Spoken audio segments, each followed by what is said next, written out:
Hi everyone, and welcome to Almost Cancelled, the TV podcast here on the Mild Fuzz Podcast Network. I'm Peter Bradley, and joining me, as always, is Mario Miranda What's up, everyone? and Connor Ryan. Hey guys.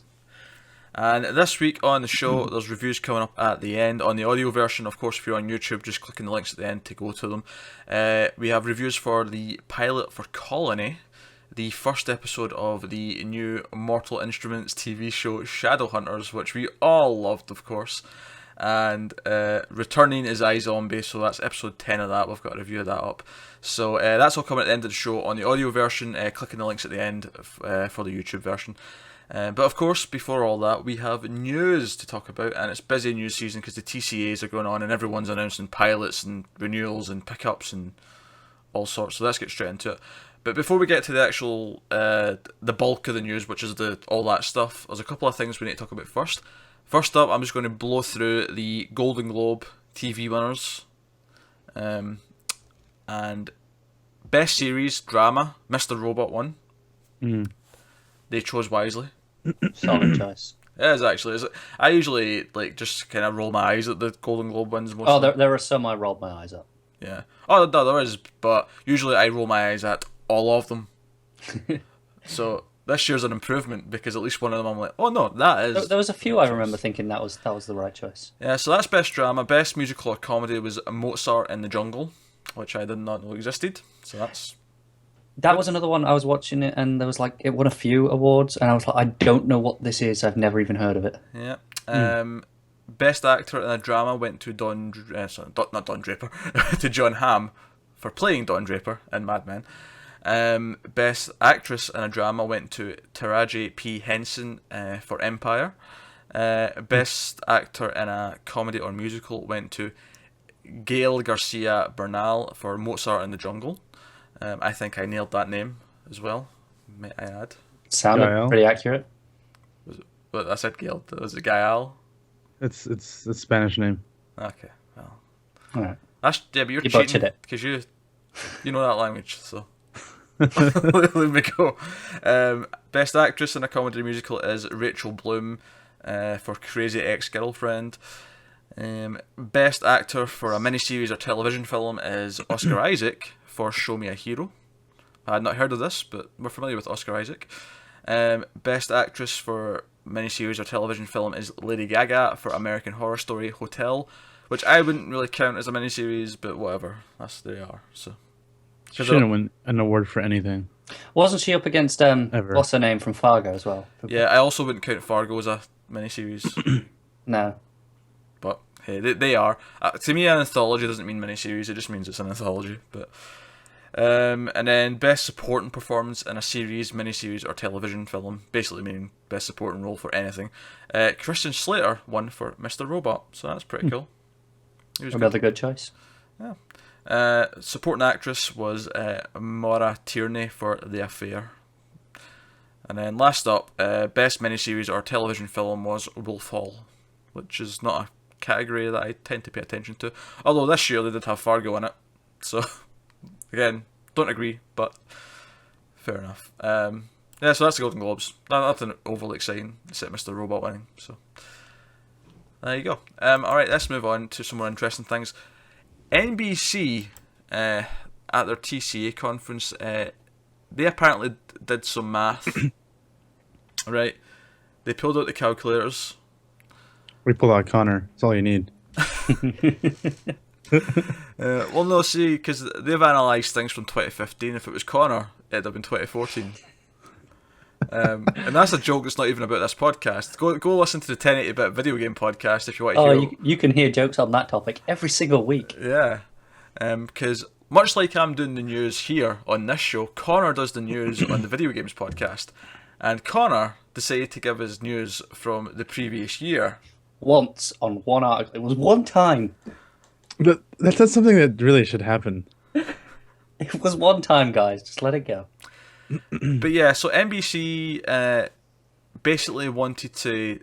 Their aim by doing this was to show that old school TV networks were still viable and that Netflix and Amazon Prime aren't killing network TV.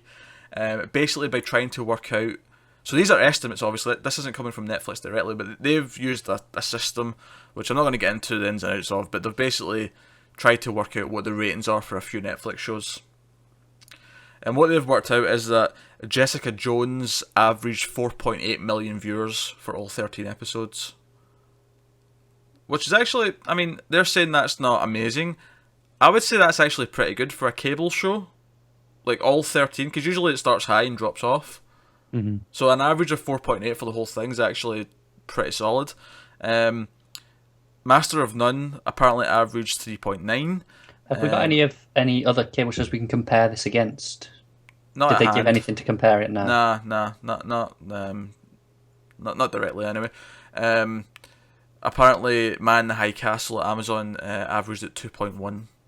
I'm glad to see that did considerably less. Yes, as am I. I imagine it was a lot of people checked it out because of all the hype, and then realised this isn't as good as Master of None or Jessica Jones. What am I doing?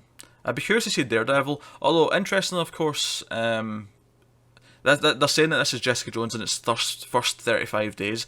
I'd be curious to see what Daredevil's first 35 days was, but also what Daredevil is now after a year, and see how much it grows. Because obviously, with Netflix, it's there the whole time, so it's like... There's no immediate rush to go and watch Yeah. it. Obviously, there is for the people like us who want to talk about it and not get anything spoiled, but knowing that it's always just going to be there whenever you want it. So yeah, so the average, let's say the average of Daredevil's like similar for its first 35 days, is that also just around 5 million, but what is it now?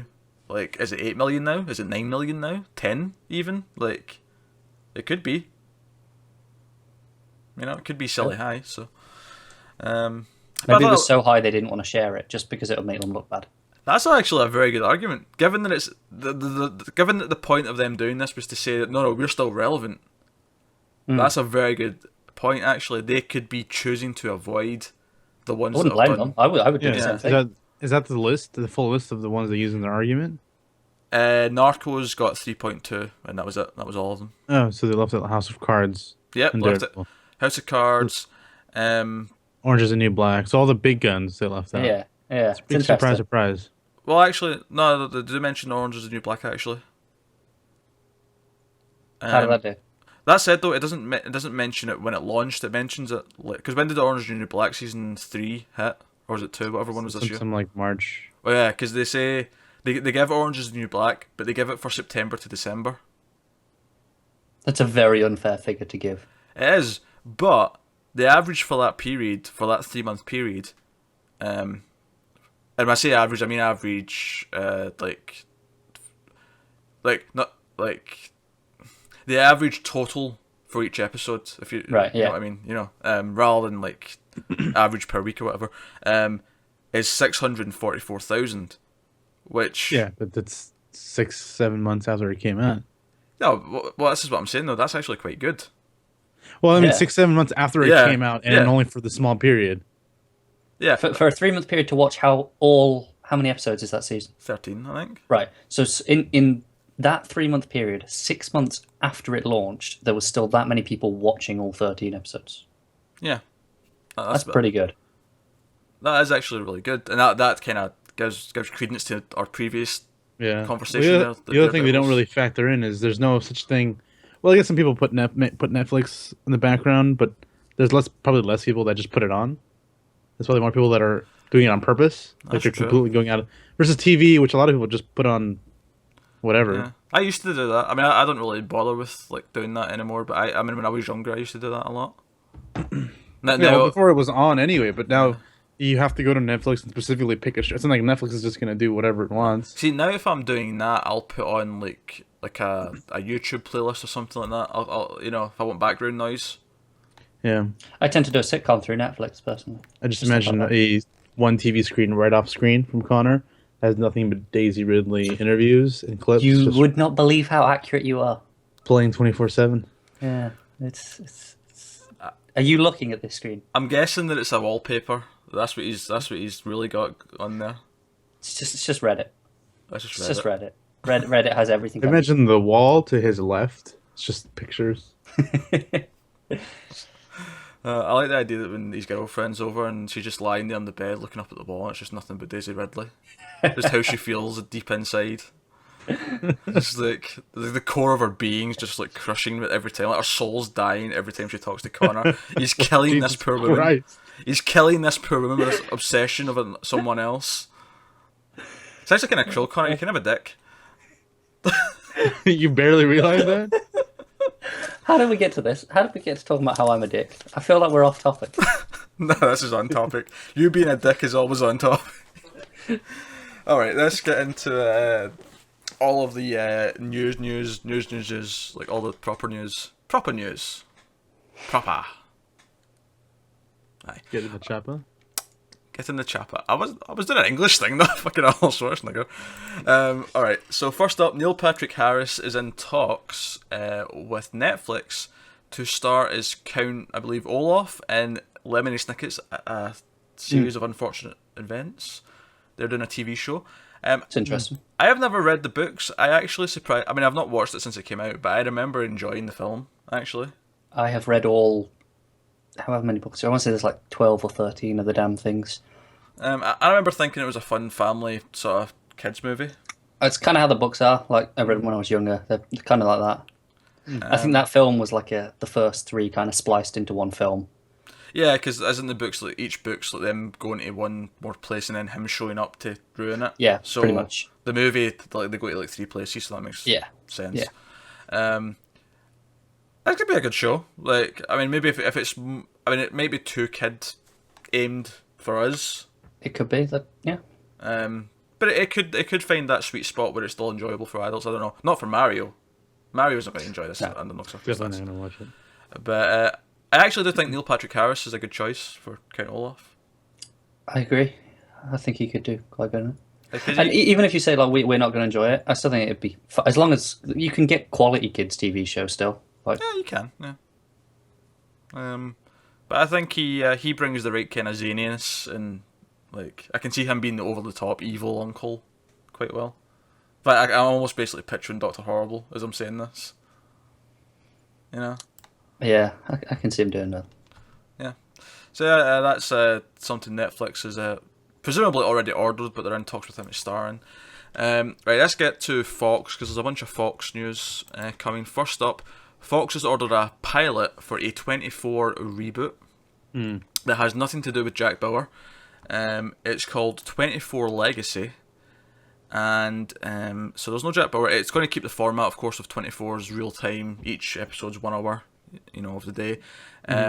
It'll revolve around a military hero's return to the US and the trouble that follows him back, compelling him to ask the CTU for help in saving his life and stopping what potentially could be one of the largest scale terror attacks on American soil. Now, I'm not particularly keen on this idea, mainly because 24 kind of is Jack Bauer.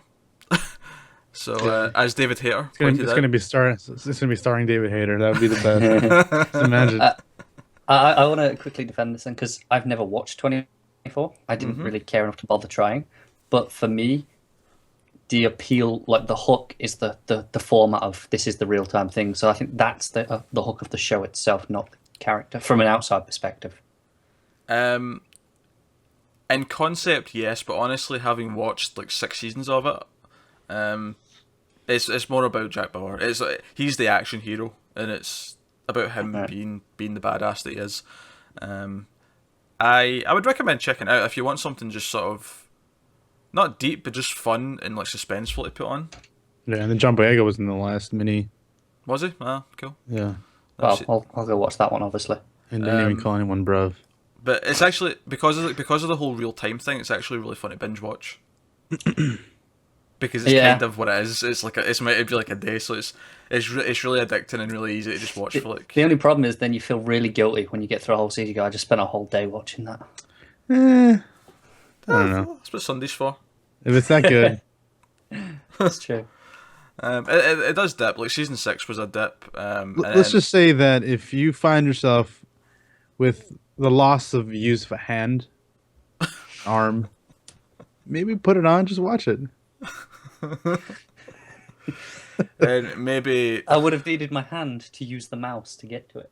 You can just click with the other. I mean your girlfriend's dumped you for obvious reasons. Then something to do. Pass the time. You guys are being really mean tonight. Don't know what's going on. Just being dicks. I don't know. It's just easy sometimes. It's just I mean, the last 3 days haven't been very good for you. No. nah. Oh, they haven't. You've revealed too much of your stupidity to us, and it's really coming back to haunt you. We're going to have to explain that glass story at some point on the. I said some pint. That's actually a funny kind of flub, given we're talking about a glass. But we're going to have to explain that story at some point on one of the podcasts, just so they know. Maybe we'll do it on an old tangents. Yeah. Why? Yeah, we have to do an old tangent just called Connor's epic battle with the glass. Connor, I can't speak tonight. What the fuck? Do you know what it is? I went to see Creed today, and my emotions are just so high from Creed that I can't speak straight. God, that movie was so good. Do you know what? I was expecting it to be good, but I wasn't expecting the man tears that were flowing at certain So points. Maybe I'll watch it. There was man tears. And Connor, cunt.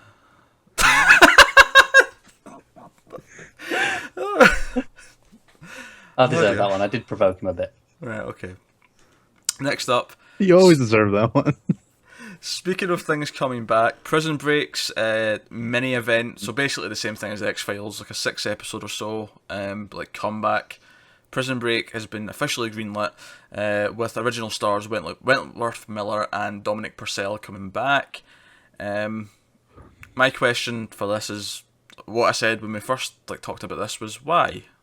Why? I mean, we know why they're doing it, because they want to boost in the value of the previous seasons on Netflix. Mm-hmm. That's why X-Files is happening. But, The difference is a lot of people want X-Files. Yeah. Yes. Because they want that resolution. Most people, because they already had to come back and do a TV movie just to wrap up the show because they cancelled it Yeah. after 4 seasons at a really awkward point, apparently. This is like the backwards Firefly. Yeah, because I gave up on Prison Break during season 3 because I enjoyed season 1. So season 1 was really enjoyable, fluff. It was really kind of stupid at times, but it was really entertaining. And then season 2 had its moments. It was okay, but it kind of felt like, well, this was really a 1-season idea. Let's be honest. There's really not much more you could do. And then season 3, the way it killed off characters off camera, it meant nothing. And then apparently season 4 brought them back and explained how someone got beheaded without dying. What the hell happened to this show? I don't know. It feels so forced, and yeah, I'm good without this. But it's happening. It's definitely happening. So if you like Prison Break and you actually want more of it, it's on its way. Now, more interesting to me and Connor actually is that Scream Queens, despite not being a huge rating success, apparently had so many good numbers post airing, DVR, streaming and that kind of thing. Scream Queens is coming back for season 2.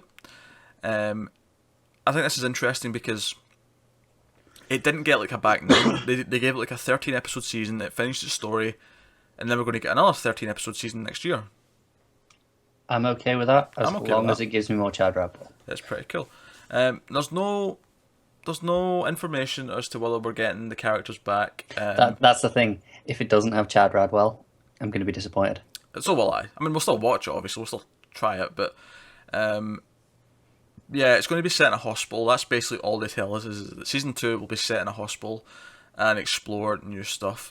Interestingly, the actress who played Hester, what's her face from Glee? Lea Michele, there you go. She was talking about season 2 and said that season 2 will be a homage to another classic horror film, saying that the first season was mainly a homage to Heathers, although I would pick her up and saying that's not really a horror film. So, I mean, it is a homage to Heathers, don't get me wrong, that's definitely in there, but yeah. my phrasing's a bit off. But this would be a homage to another classic film, and she'll hopefully be back to play her next year. So she's hopeful she's coming back. So Well, I know when it was first coming on, there was interviews with what's the name, the writer, the head guy for the show, Ryan Murphy. Yes, where he was saying, unlike American Horror Story, where it's the same actors but they're playing different characters, this time he wanted to take the survivors and keep them with the same characters, but then put them in just a different, whereas this was a slasher, just throw them in a different genre entirely and just not reference the first season. In fact, Michelle even mentions that's meant to be the plan. So I'm hoping that's the case, because I think having the Chanels back and having Chad Radwell would be like that would make me really excited to see that. Even if they, like, apparently it may not even reference the events of season 1. It's just the same characters in a different situation. I'd be cool with that. The other thing you could do is, what if it's not just a hospital? What if it's a mental hospital? And that's kind of where season 1 ended. Yeah. As it just so happens. So that's all cool. I'm game for all of that. Because I really like season 1. And yeah, the ending was a bit weird and didn't exactly make sense. But it was a lot of fun. Yeah, it didn't really matter in that show, almost, because it really wasn't about... It's kind of like how we always talk about how iZombies, like, yeah, the plot's there, but we're really there for the characters and how they react. It's kind of the same thing. Just a little bit more turned up to 11, because it's so hyper real. But yeah, so Stream Queen Season 2 is a thing, and I'm actually kind of surprised, and I'm kind of happy. And if that was always the plan, then all the actors should theoretically have contracts for multiple seasons, so it shouldn't be too long before we find out. Now, the last thing at Fox, they've ordered a pilot called Pitch, and it's, as you might imagine, for a show called Pitch, it's about baseball. It's about a female baseball player. It's coming from... I just want to point out, that was not a response in shock to that statement. That was complete coincidence, that hiccup there. Yeah. Is that a female baseball player? What? This sport that no one cares about in my country's having a female player? How dare they? Exactly. Christ, Connor. You're just going downhill, man. What's next? You can start getting racist too? We'll see. Let's play a game of roulette. Which race shall he target? Spin the ball. Make a little circle with all the races. If I target every race? If I target everyone, is it still racist? One at a time, it's not.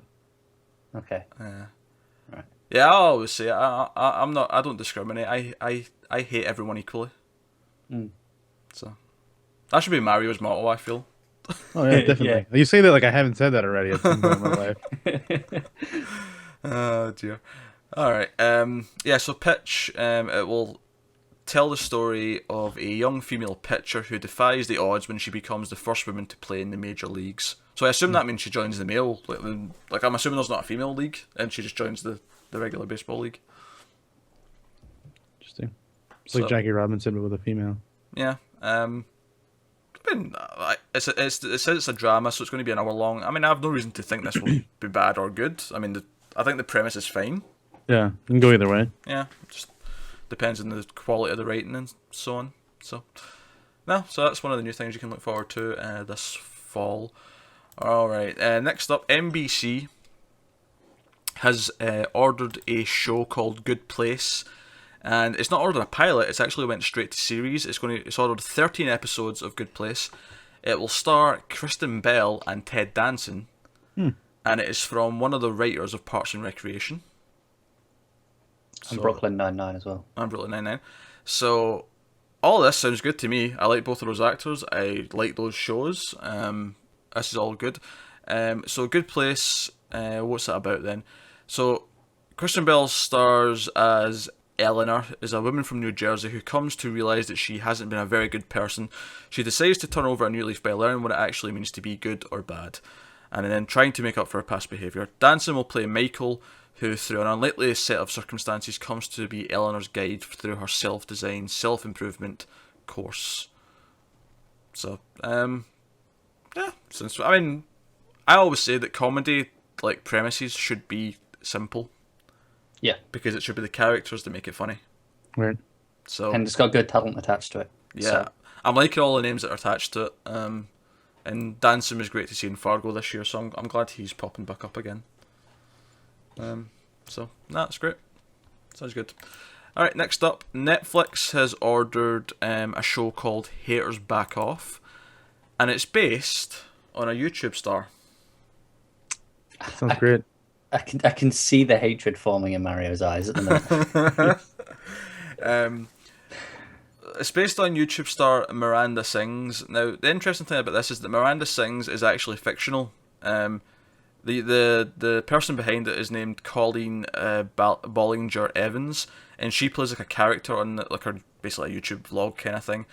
And Miranda Sings is about an incredibly confident, totally untalented star on the rise who continues to fail upward by the power of her self-belief that she was born famous. It's just that no one knows it yet. Wow. So it sounds like basically someone who's delusional, and it's a comedy about them being delusional. What the fuck? I'm not man? sure if that sounds amazing or dreadful. Oh, that sounds terrible. And interestingly, the person who does the YouTube channel is starring in the show. She's playing the character. See, that's a step too far. I don't know, like this could be terrible, and I'm leaning towards it probably will be terrible. I've never watched this YouTube channel, so I really can't comment. Maybe if we all go and watch one of them, we might be like, you know what, this actually could be pretty funny. I don't know, probably not, but I like confidence. It's getting 8 episodes. No launch date as of yet, as per usual. See, that the thing is, 8 episodes. It's a comedy, so they're not going to be more than half an hour. I could still watch the whole thing first day quite easily. Because you'll just put it on and Netflix will do that autoplay thing, and you just won't stop it. Exactly. Unless it's so bad that it's offending you, you know. Yeah, it has to then be you'll pretty stop bad it. to reach that level. But I think, honestly, to me, because they've actually cast the person who does it, I mean, to me this sounds like they like the channel and they think this can make something, Yeah. and they think she's talented. So, because, I mean, like I said, it's a character, it's not like this is her doing a comedy bit, so, I mean, if this ends up being good, even if it's not good to us, maybe we won't like it, but if this ends up finding an audience, like, I could see this as being kind of like a cool little success story. It's like a major, like, you know, company like Netflix has looked at like a YouTube thing and went, you know what, no. Basically a pilot. Yeah. I mean, I think this is a much better idea than like you know, was it CBS did Shit My Dad Says like Oh yeah. a few years That ago? was terrible. Like based on a Twitter account, like. There was a It Twitter strikes account me that he as- turned into a book and then into a TV show. Yeah. it strikes me similar to like when A&R guys in music find people on YouTube now. Yeah. Like they see people who posted videos on YouTube and go, yeah, that's good. It's the same sort of thing with this where they've gone, oh, that character they've created is pretty good. That's a good concept. Let's go from there. Yeah, because I mean, like, all the people who do music on YouTube, I mean, it's like you can see they're talented musicians. They're just using YouTube as a platform to display it. So, I mean, this could be a similar kind of thing. So no, I mean, I kind of respect what they're doing here, even if I don't necessarily think I'll like the final product. That said, I'm sure we'll brave the pilot when it hits. Well, the whole thing will hit because it's Netflix, but we'll watch the first episode, I think. I don't think we're going to marathon this one and review it in the first day like we do Daredevil. No. No. But then again, I did watch Unbreakable Kimmy Schmidt all in one sitting. So Oh Jesus Christ. I did that in like 2 days as well, but that's just because comedies are so easy to binge watch. they are. You just put them on. I put them on a second screen, and then before I know it, it's all over. I can't get past episode 3. That's the title of Connor's sex life. Before I know it, it's all over.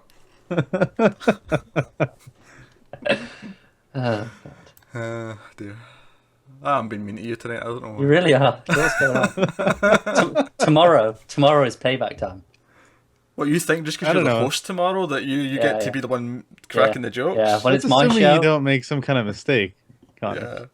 Yeah. He's going to come out all confident. He's going to crack some jokes and he's going to do this and that, and then he's going to say something stupid, and then that's it.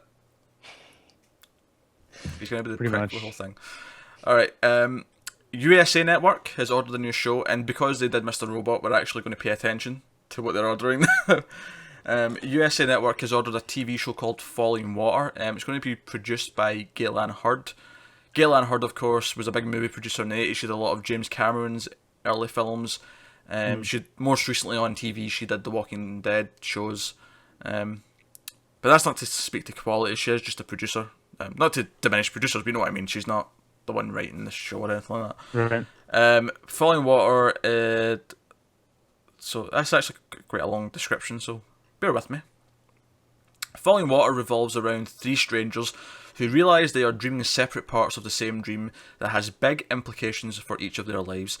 Each of them is on a mysterious and highly personal quest. One is searching for his missing girlfriend, one is searching for a lost child, and one is looking for a cure to his catatonic mother. And all the clues found from their collective dream that come to guide them together.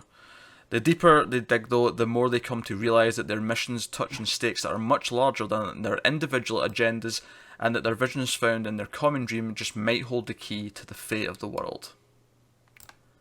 You know, on the one hand, depending how this is handled, this could be really cool, and the other, I'm thinking Sense8. Yeah, that's actually what I was going to say. Part of me goes, it has to jump straight to the end of the world thing. Like, there's no middle ground, is there? It couldn't have just been the personal journey. It's like, nope, world's going to end if we don't do this. Yeah. Or like, you know, just the neighborhood, like Daredevil. He's not taking care of all New York. He's like, I'm just taking care of this neighborhood. I don't feel like what would have been wrong with just making it a personal journey of these three people and linking them together. Like, that would have been more than enough, I think, from the sounds of it. Yeah, I mean, I think it's okay if it turns out to be about saving the world, but yeah, I agree that maybe they didn't have to tell us that just now. That could have been something that could have built naturally in the show, and then be like, oh shit, that these stakes are actually really high. Yeah, it feels like that they just want to go, look how big and important this is going to be. But then again, this is them trying to sell it at the TCAs, so I get why they're doing it. Yeah, but... So, I mean, at least it's not, you know... What was that thing Alex said last year? When he basically said what the standard, like, plot for a, like, pilot was? For a comedy pilot? And then, like, the next one, like, the following week, one of the pilots basically had that exact description. It was like, oh, she's a single mother living in the city, and... You know, there's a will they won't they? Like, it was basically the exact thing popped up the following week. So at least it's not that. There's actually a concept here. I'll give it that. Will it be any good? I don't know. Obviously, we reviewed Colony this week. You'll get that later in the audio version, or click around on YouTube for it. You know, that wasn't great. Not to spoil much, but, you know, they did do Mr. Robot. This could be good. It could be bland. We don't know. But hey, at least they're trying. They're trying to do interesting things. Yeah. I'll give them that. Next up, NBC is considering ordering a fourth show in the Chicago TV universe. If you're not familiar with what I'm talking about, Chicago PD, Chicago Fire, and Chicago General, I want to say. I don't know. I'm kind of just guessing the names from memory, but it's like basically there's a Chicago cop show, a Chicago hospital show, and a Chicago fire department show. What's left? What's left? What? Yeah, there you go. There you go. Chicago Law. That's what the fourth one was going to be. They're in talks for it. And then the fifth one is just going to be them assembling together to fight crime in the neighborhood. The fifth one will basically be there'll be an alien invasion, and it's all of them are all having to like get called in, because obviously the police and the fire department are all going to be there, and then it's going to cut to the hospital, and they're all going to be like, and then the lawyers trying to prosecute them. Yeah, it's the weirdest Marvel crossover ever. Oh dear. There'll be another invasion in Avengers 3. Yeah. And then it'll just be all about all the aftermath. This is what they should do, actually. This should be the next 5 Marvel shows. It should just be all the different things in New York. Police, fire department, like everything. Everyone's just dealing with the shit. Yeah. Obviously, we don't give a shit about this, but I thought it was funny that there was going to be a fourth one, so I thought I'd mention it. It's really funny that you need to explain that there's a shared universe among these shows. Yeah, I have no idea how much they cross over. Probably not much, because they're all procedurals, but no doubt they'll do event things once in a while where all of them will link. I think the law one's easy, actually, because the law one could link to the cop one really easily. Like, right. Like every week there's the cop procedural, and then like the law one will almost run like a week behind, where the following week in the law one it'll be the case. I wonder how often in the fire department there's an arson case. So they go and deal with the arson stuff. Then the police find the arsonist, and then the lawyers have to prosecute. But of course, there was a burn victim, so there's a scene at the hospital. Of course, that's all of them. We got all of them. We could write this universe for them. How hard can it be? Traditionally, all those elements would be in the same episode, but of course they'll spread it out over 4 different shows. So there you go. Next up, Showtime has ordered a comedy produced by Jim Carrey, don't think he's starring in it or anything like that, but he's producing it. It's called I'm Dying Up Here, and it's set in the 1970s. It's a dark comedy based on the stand-up comedy scene in Los Angeles in the 70s. So Yeah, it's a bit about Tim's life. Yeah.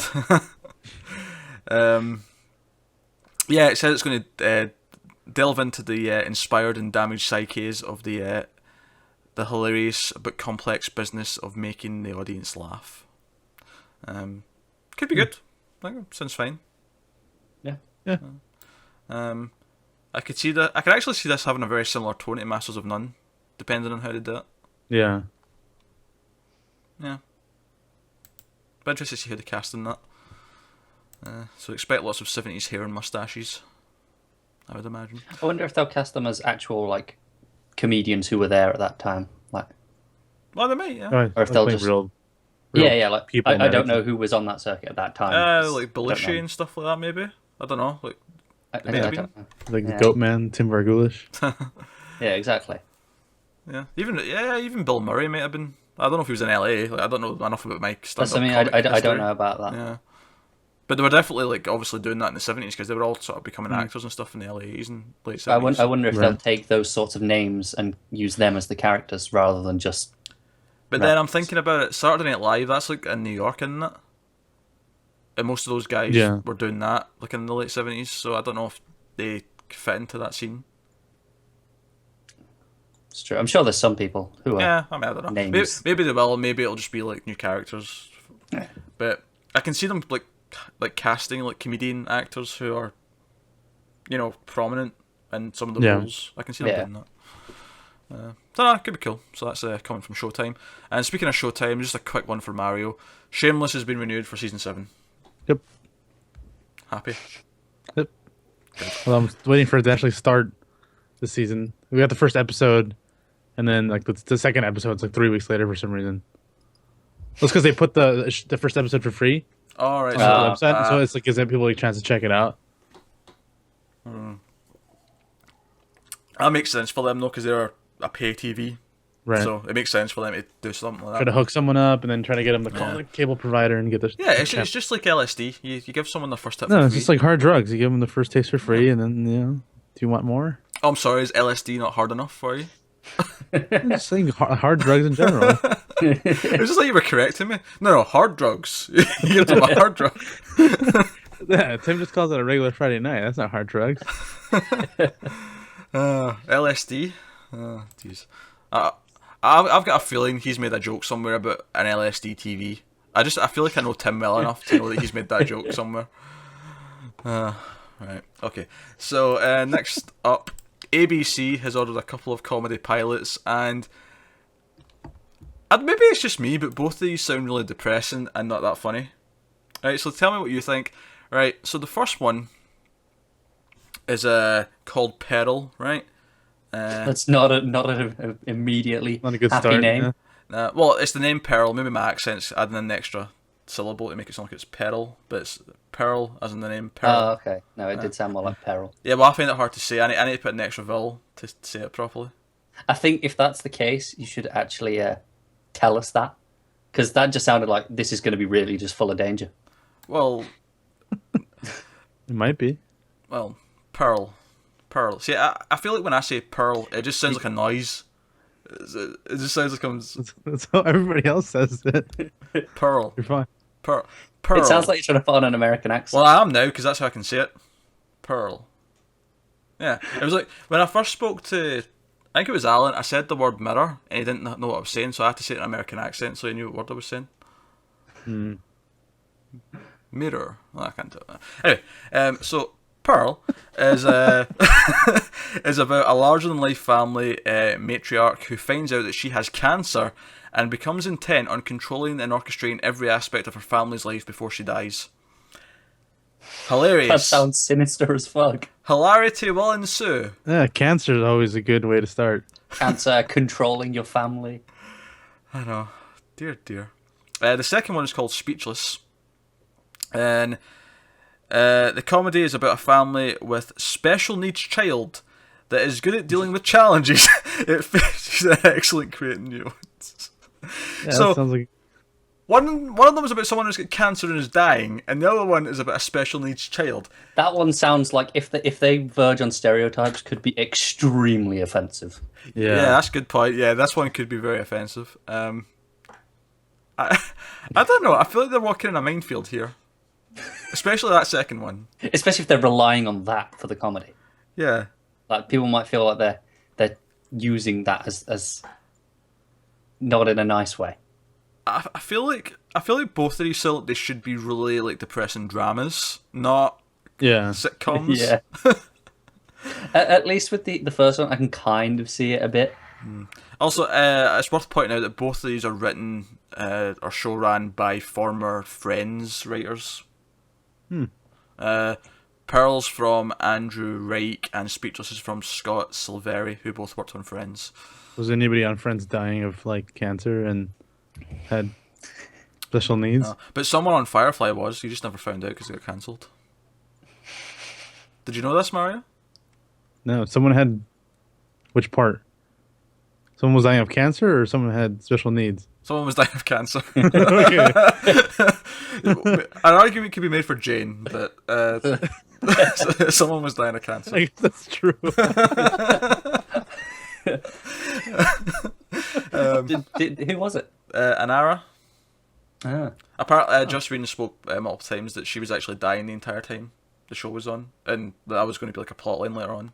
Well, that's going to be grim when I rewatch it. Next time. Like next time I watch it, I'm not going to be able to I'm sure he was going to wait until the point where Mal and her finally like. Yeah, like happiness was together. about to happen. They were about to be happy, and then he was going to crush us all. He was about to be a leaf in her wind. Oh, And it was like, no. oh dear. All right, let's move on. This is getting somewhat depressing. Thank you. Kind of like, Firefly is like the only thing that Peter likes to a degree enough to know these kinds of things. Yeah, it's funny. Like the only fucking thing.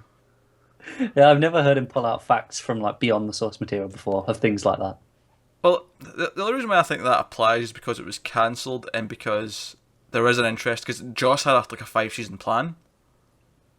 Where do you stand on deleted scenes?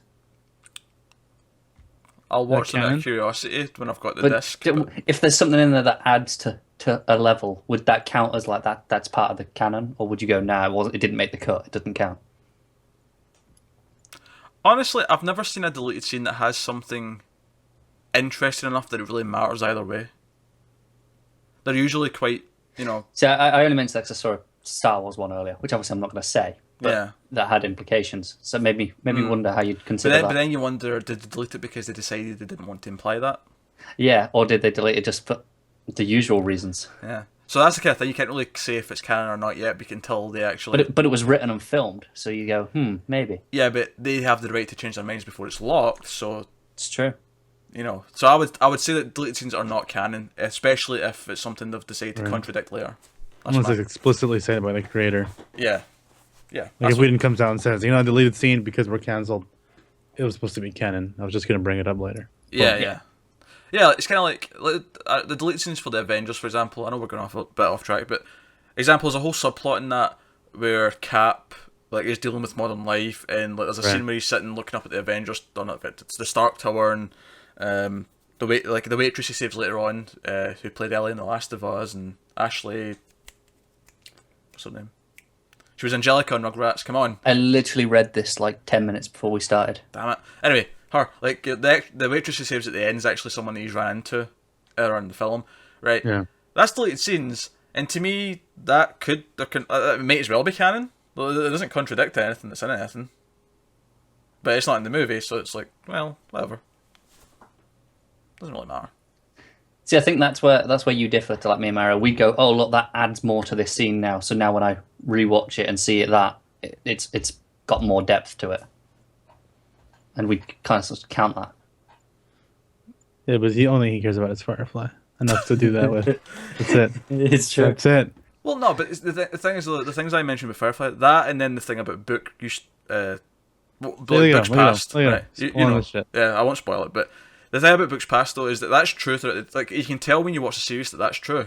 You can see that seeded in there, so it's obviously canon. They just never got around to revealing it in the show. So it's yeah. Anyway, let's get back to TV because we've actually got one more story left. Oh god. We went off rails just before the last Firefly's back. one. Do you know what, Mario? If one day I get to say that on here as one of the stories, you might see some man tears. Yeah, it would totally be I think every time you say that, just for a split second, Peter gets excited. He goes, "What?" And then he realizes what you've said is not true, and he's but just nowadays, crushed that little bit more. Netflix and your Hulus and your whatnot. Hey, if Full House... This is what we need to do. Listeners, this is what you need to do. If any of you listening watch Castle, stop watching Castle. It's an inferior show, and you're just using up the talent that is Nathan Fillion. Let him go free, so Netflix can throw money at him, and they're gonna cover it in peanut butter and just throw money. And however much sticks is how much he's gonna get paid to do Firefly. I don't even know. Would that be season 2? Would we do like season 1.5? I feel like it'd be like either a season 2 or it'd be like kind of like the X-Files thing. It's like an event sort of. Like, it'd have a colon. It'd be Yeah. Firefly colon. Yeah, I actually it might even have just a new name. It might be like what would You could do because he had Firefly Serenity, and then you can have. Yeah, you could have like Brown coats or something. Tales from the Verse, or like just Yeah, anything else from the Can't stop the universe. signal. Yeah, why not? Leaves in the Wind. There you go. Oh, That's what we can I call think that would leave a very bitter taste for everyone. Every time you read it, you have to remember. it. Yeah, but no, hey, if Full House can come back, that's the example because that's the ridiculous one that like, if that can come back, I mean, X-Files is coming back, Prison Break's coming back, fucking like everything's coming back. So why not? Someday, maybe. I don't know. The point is, though, is they're all kind of old now. But I mean, you could have like an older Firefly cast. It would have to be set later now. Like it'd have to be like the time Right. gap would have Years- to be years actual, later. Yeah. As opposed to just being like a couple of years later, it'd have to be like. Daisy Ridley is Mal's daughter. I'm game. I'm sold. That's fine. it. Connor's in. Yeah. That's fine. And then they'll have another awkward scene where she's holding up a gun, pointing it at Mal, keeps giving it to him. She just stares at him for about 15 seconds. I will say this though. Mal shoots first, and he's always shot first. That doesn't make Yeah. it better. Well, I mean, especially since he was completely based on Han Solo. I'm not even saying it doesn't make him better. I'm just saying, like, I always laugh at that scene in Serenity because it's like I do feel like it's a dig at that change. Because Probably is. It reminds me more of Indiana Jones. You know that scene where he's doing the whip and the guy's showing off? Yeah. And then, well, and it's funny because it's because he was too sick to fight. Yeah. Because Harrison Ford got sick, and so just points and shoots. Well, let's just call it a love letter to Harrison Ford then, in general. Yeah. It kind of fits both, so why not? Alright, so yeah, that's the last news story. HBO has ordered a comedy pilot from Bill Hader, who's going to star in it. It's called Barry. It's not a channel in the UK. Is that a channel in it's Australia? It's not Do you a want, net... do you want a little bit of spoilers and tease for tomorrow's 1080? We have some news regarding Stan. What? we have news about Australia's Netflix knockoff called yeah. Stan Oh yeah. on the Video Games Podcast? What? Oh yeah. Yeah, if you're not a long-time listener, Australia has a service called Stan, which is like their Netflix. Called And you Stan. guys have a channel called Dave. We have a channel in the UK called Dave. That's true. Also. We need something here. We need Steve. Yeah. All right. So the pilot for Barry revolves around an ex-marine played by Hader who works as a low-rent hitman in the Midwest. Lonely and dissatisfied in his life, he begrudgingly travels to Los Angeles to kill someone and ends up finding an accepting community in a group of eager hopefuls within the LA theatre scene. So he's a hitman that becomes a theatre actor, basically, is the premise. Tim Margolish. So that's, you know what? Doesn't sound that far off from his life. Change Midwest to Rhode Island and we're... Throw in a love of pizza. Yeah, throwing pizza. Hey, this doesn't say he doesn't love pizza. Exactly. That could still be a character thing. Oh, you're right. And goats. Oh dear. So that's the news. Oh god, I feel like not doing 1080 bit after this is I will go along on this. It's fine. Doesn't matter. Yeah. But no, we did actually have quite a lot of news. So yeah, that's TV news for this week. So obviously, if you're listening to the audio version, the TV reviews are about to hit. So find the timestamps below in the description or wherever they are on the screen when you're getting the podcast. Mario's our in-flight person who points at things. So get your timestamps for all the shows. So remember that Shadowhunters, Colony, and The Return of iZombie. Spoilers, iZombie is very good. And if you're on YouTube, click on the links provided at the end in the annotations to get there. And if you're on mobile, just go to the channel. The last 3 new videos basically before this one. Easy to find. So here's to this week's TV.